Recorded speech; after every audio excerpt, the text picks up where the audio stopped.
Self-esteem is how you value yourself. Self-confidence is trust in yourself. I've always thought of myself as a shy person, so it was a surprise when someone would say, "You're really confident." So my first tip would be to take that out of your identity. Don't tell yourself that you're shy, that you're introverted, and let that be the end of it.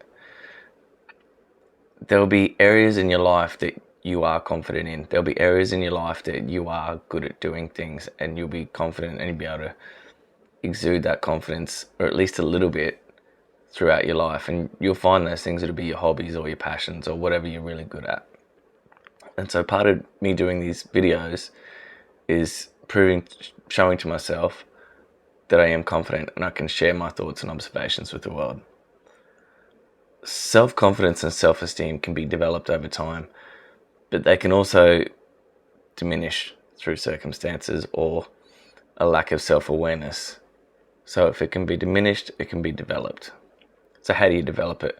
There's a few things you can do. There's a few frameworks and tools that you can use. The first one is be nice to yourself. Be your biggest cheerleader. And that's a fairly new thing for me, is being my own biggest cheerleader, because nobody else is going to do it. People will cheer you on, people will be happy for you, but the person that is there for you all the time is yourself. So be nice to yourself, because your thoughts create your reality. Your thoughts affect your decisions, which affect your actions, which affect your outcomes. And I can honestly say that without a doubt, because my thoughts have definitely created my reality.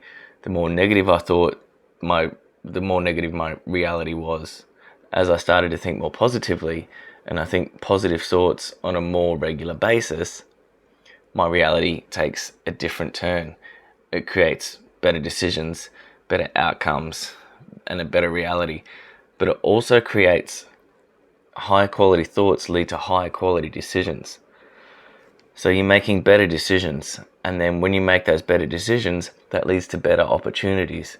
Those opportunities were probably always there, but you don't see them because you're not making the right decisions to get to them. So be nice to yourself. So my alarm goes off at 4:30 in the morning, and I've called the alarm because you can label it, "You've got this." So the first thing I see in the morning is, "You've got this," and that starts the momentum of some positive thoughts, because the first thing I think is, yeah, I do got this. My next alarm goes off at 4:40, I think, and it says, "Kick some ass, legend." I've never got to the second alarm, because one of the habits that I have developed is to get out of bed within 10 minutes or try and get out of bed straight away. And when you start the day off going, "You've got this," and I say to myself, "Yeah, you've got this," I want to jump out of bed and I want to get into it, because my first thought is, "I've got this." So be your own biggest cheerleader. Be nice to yourself. Talk to yourself how you talk to your best friend or a loved one. Support yourself and love yourself how you'd love your partner, how you'd love your spouse, your significant other. Because there is a time and a place for negative thinking, believe it or not. You can think something about yourself negative and use that thought to get yourself fired up to do something, but you can't stay there. So I guarantee that talking to yourself in a nicer way has a better effect and a stronger effect than being negative on yourself. But being nice to yourself and being your own biggest cheerleader also means self-love. So take a break when you're hungry. If you're working and you usually work right through, you don't have lunch, take a break, have lunch. Don't let yourself get hungry, because you'll have better results at the other end of taking a break and walking away than you would if you tried to power through. Be okay with taking time out if you need it. So if you need to take a few hours off or half a day off or whatever and just relax and chill out, be okay with doing that to a certain extent. But just being a bit nicer to yourself, having those nicer thoughts instead of beating yourself up going, "Oh, I should be working, I should be doing this, I should be doing that," you'll get to it. Point number 2 I think we're up to is get some momentum. So to start building your confidence and building your self-esteem, it's a lot easier to do if you get some momentum. So if you're in a space where you're not feeling confident about yourself and don't have a lot of self-esteem, a high self-esteem, wherever you are on the scale, get some momentum. So if you're right down the bottom and you're in bed and you're depressed and you can't get up and you can't get motivated and you can't get up at 4:30 in the morning, that's okay. I was there too. But start with some momentum. So start with making your bed every day. And I know that sounds so cliche and so stupid and simple, but just making your bed every day, getting up and making your bed every day, gives you that momentum, and it starts the process of starting the day with an achievement. So I used to make my bed super complicated to make. It would take about 5 or 10 minutes to make it. And there was different folds and different sheets and colors and layers and pillows and all sorts of stuff. So I had to concentrate on it and make it look good so that I could stand back at the end of making the bed and I'd go, yeah, that looks cool. I achieved something. Now I can't go back to bed because I just spent all that time making the bed. Go for a walk. Start building that momentum every single day. Do it for 30 days. Make your bed and go for a walk every day. You'll build that momentum and you'll start, as Bedros Keuilian says, you'll start stacking wins. And when you start stacking wins, you get that momentum. That momentum turns into traction. Eventually, once you've got some momentum, you've got some traction, that'll lead to bigger momentum in your life, bigger wins, bigger opportunities, bigger goals, and it just builds once you've got that momentum. Point number 3, track your progress. Our brains remember more negative things than they do positive. So use a framework to track your progress and do it in a way where you can look back and see it. So on a spreadsheet, on a whiteboard, in your journal.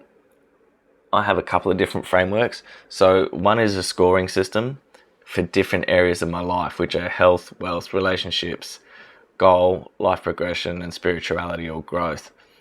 So every week I take some time out to score where I'm at in these areas of my life, and then that I get a total out of that, which gives me a life score. So I can see where I am in my life and where I need to start putting my attention. So if my finances are going really well, my relationships might suffer a little bit. Or if my relationships are going really well and I'm spending a lot of time socializing, maybe my finances have dropped a little bit. Or I'm not spending as much time on my growth and my spirituality, which I include education and that intellectual and emotional growth is all bundled up in there. So I might not be spending as much time in that. So I can see the scores, and it's just out of 10 where they are and where I need to put my attention. And that gives me an overall life score. I also have a spreadsheet with a whole bunch of metrics in it. So I can see where I am, and I can look back at this time last year and see where I was at that same time this time last year. So I can see my progress, I can see my momentum and how far I've come, which helps me get traction to keep going even further. So another tool that I use is journaling. Put your wins in your journal, put your goals in your journal, and I go back at the end of a month because I've forgotten what I've achieved, I've forgotten what I've done, and I'll go back over the journal, and at the end of the month I'll do a reflection. So I do it at the end of the month, 3 months, 6 months, 12 months, and I spend a few pages reflecting on where I'm at each of those intervals, and where I've come from, what I've achieved and what I've done, and reflect on those wins and that momentum to help keep, because as I'm going through it, I'll be like, oh yeah, I forgot I did that. So it helps to reflect and see where I've come from and what I've achieved. So that helps you to celebrate your wins. So that's another thing, celebrate your successes as you achieve them. So it might just be, even if it's a couple of minutes, just reflecting and telling yourself, yeah, good one, I did really well with that. Or better yet, take yourself or your spouse out, take your partner out for do something fun, go out to dinner, go out on a date night and celebrate your wins together. And you'll find that that'll influence them to start tracking their wins, start getting some wins and getting the momentum and celebrating, and it'll influence them because your light spreads, right? So you'll start growing stronger together, or take your friends out or whatever, and the more you influence other people, the more they influence you, and it all comes around, and you get stronger quicker together. So celebrating your wins, that'll help you build your confidence, because you keep showing yourself that you're kicking ass. And if you can go back and reflect over it, it's another way to show yourself that, yeah, I've done what I told myself I was going to do. I've achieved what I told myself I was going to achieve. I've completed those tasks, or whatever it was that you were going to do. You told yourself you were going to do it, and you did it. So you're keeping those promises to yourself, which helps build that confidence. The final point is reflect and integrate. So you'll have some wins, you'll have some failures. Sometimes you'll achieve what you wanted to achieve, sometimes you won't. Either way, there's lessons in there. And failure is the richest data point there is, data stream there is. So if you take those lessons that you've won, that you've gained from winning or losing, which you'll be able to pull out of your journal in your reflection time, you can integrate them into your life and go, okay, I won't do that again. Or I need to set up a habit or routine or ritual to make sure I get that done every week because that got this result. Or use the lessons to integrate them into your life. Celebrate your successes. Keep doing that. Keep stacking your wins. Keep that momentum going, and you'll start to find that you're more confident in all areas of your life, and it'll just happen. And it's a feeling that you'll be okay no matter what. You can walk into any situation, you can walk into a job interview, you can walk into a new job, you can meet new people, and just you'll have a feeling inside yourself that you know that you can handle whatever situation you're walking into.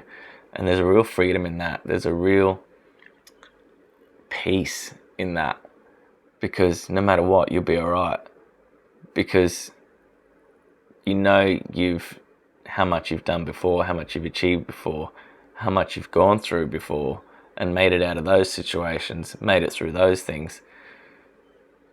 Just keep doing that. That's pretty much it. Let me know if you want me to do anything more in depth. If you have any questions, throw them in the comments and I'll do my best to answer them. I haven't always been confident or had high self-esteem. So if I can do it, and if I can come from a place of where I was, you can do it too.